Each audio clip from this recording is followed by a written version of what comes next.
வருஷம் கலாம் ஆண்டு 6 மாதம் 10 நாள் 21 செவ்வாய்க்கிழமை ஆகஸ்ட் 4 2026. இன்றைய நம்பிக்கை செய்திகள். தமிழகம் வழிகாட்டுகிறது. உடல் உறுப்பு தானத்தில் இந்தியாவின் சிறந்த மாநிலம் என்ற பெருமையை பெற்று மத்திய அரசின் உயரிய விருதை டெல்லியில் நடைபெற்ற விழாவில் தமிழ்நாடு பெற்றுள்ளது. இது ஒரு விருது மட்டுமல்ல, மனிதநேயம் வென்ற வரலாறு, உயிர்களை காப்பாற்றிய கருணையின் வெற்றி. இறந்த பிறகும் மனிதன் வாழ முடியும் என்பதை உலகிற்கு நிரூபித்திருக்கிறது தமிழகம். 2023ஆம் ஆண்டு முதல் உடல் உறுப்பு தானம் செய்தவர்களுக்கு அரச மரியாதையுடன் இறுதி சடங்கு நடத்தப்படும் என்ற மனிதநேய முன்னெடுப்பை செயல்படுத்தி வரும் தமிழக அரசு இன்று இந்தியாவுக்கே முன்னுதாரணமாக திகழ்கிறது. நாம் இறந்த பிறகு மண்ணில் மறையும் உறுப்புக்கள் வேறொருவரின் உடலில் துடிக்கும் இதயமாக, ஒளி தரும் கண்களாக, சுவாசம் தரும் நுரையீரலாக, புதிய வாழ்வாக மாறும். உடல் உறுப்பு தானம் என்பது மரணத்திற்கு பிறகும் வாழும் ஒரே வழி. நாம் இந்த உலகை விட்டு பிரிந்தாலும் நமது உறுப்புகள் பல உயிர்களில் என்றும் வாழட்டும் என்ற கருத்தினை பதிவு செய்துள்ளார் திண்டுக்கல் மாவட்ட பொறுப்பாளர் திலகவதி. மிக நல்ல தகவலுக்கு பாராட்டுக்களை தெரிவித்துக் கொள்கிறார் கண் உடல் தான மாநில பொறுப்பாளர் செல்வி ஜெயலட்சுமி. நம்பிக்கை செய்திகளுக்காக சென்னையிலிருந்து தயாநிதி. சமூக அமைப்புகள், சமூக சேவகர்கள். சமூகத்தில் வாழும் மனிதர்களை 3ஆக பிரித்தால், 1. தனக்காக தன் குடும்பத்திற்காக மட்டுமே வாழக்கூடியவர்கள். 2. சமுதாயத்திற்காகவும் ஏதாவது சிறிது செய்து வாழ்பவர்கள். 3. சமுதாய பணியே தமது வாழ்க்கையில் பிரதானமாக வைத்து வாழ்ந்து வருபவர்கள். இத்தகைய 3ஆம் அவர்கள் தன்னலமற்றவர்கள். உதாரணமாக, பசியை போக்கும் அன்னதானம்.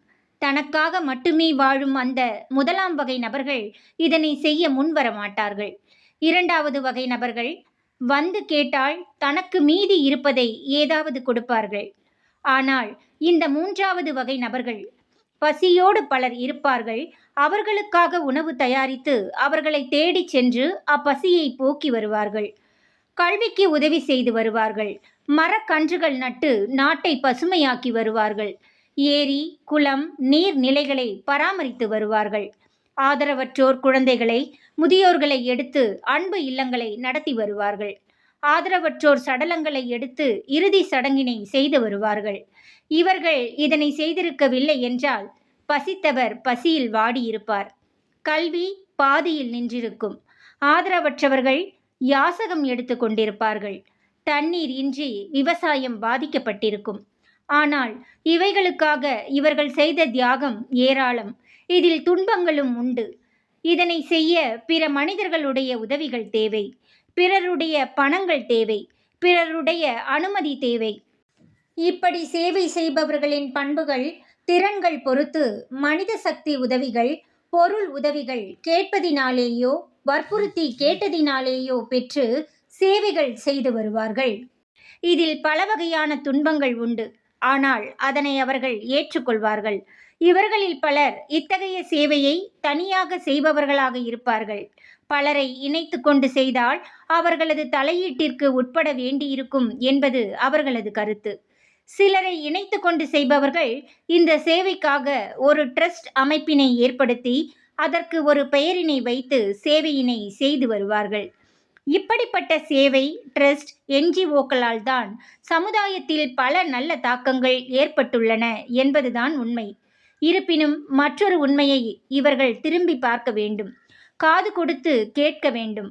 ஆழ்ந்து சிந்தித்து துணிந்து முடிவெடுக்க வேண்டும். அது என்னவென்றால், இவர்கள் அனைவரும் ஒன்றுபட்டு இணைந்து திட்டமிட்டு செயல்படுவது. ஏன் ஒன்றுபட வேண்டும்? இது முடியுமா என்ற கேள்வியும் எழும். முதலாவதாக, ஏன் ஒன்றுபட வேண்டும்? இவர்கள் செய்து வரும் அத்தனை பணிகளும் அரசின் ஒவ்வொரு துறையாக இருக்கிறது. அப்பணிக்காக ஆண்டுதோறும் திட்டமிட்டு நிதி ஒதுக்கப்படுகிறது. அத்திட்டங்கள் சரியாக நிறைவேற்றப்பட்டால், அந்த நிதிகள் முழுமையாக பயன்படுத்தப்பட்டால் சமூக சேவகர்கள் அதற்காக கஷ்டப்பட வேண்டியதில்லை. ஆனால் அப்படி நடக்கவில்லை.